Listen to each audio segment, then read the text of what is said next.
So yan, nabuhin na natin yung ating 24 volts na solar setup. So makikita nyo, nakalatag pa yung ating battery na 8S dito sa sahig. Ito yung BMS natin, yung Gcong. Ayun yung ating solar charge controller na SRNE na 40 amperes. Ito yung inverter natin na 1 kilowatt na Samdon. So makikita nyo, ayun yung kabuuan ng setup natin. Itong BMS natin na to ay Gcong BMS. 8S lang yung ating ginamit, kaya ang daming natirang wire. So ito gagawin ko to as backup na battery. Bumili tayo ng pang 8S talaga na Gcong. Ang kaganda kasi sa may BMS na to, ito 8S ilalagay natin kapag dumating na yung battery natin na in order. Yun. So ang kagandahan dito, may active balancer na to.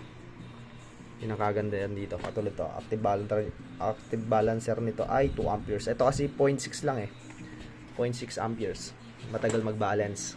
Kaya gagawin ko lang to na pang backup. Power station. Ganun. Wala siyang solar panel. So, ayun yung pinaka-setup natin. Kung makikita nyo, kayang-kaya nyo yung laptop.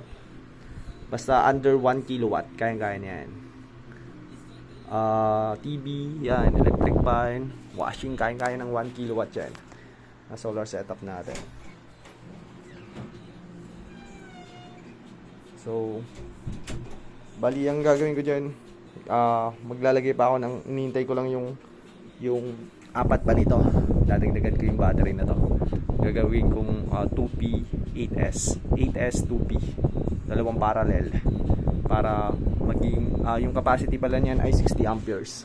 60 amperes tuloy, so dadoblehin natin yung capacity niyan na 160 so yun lang. Thank you and God bless.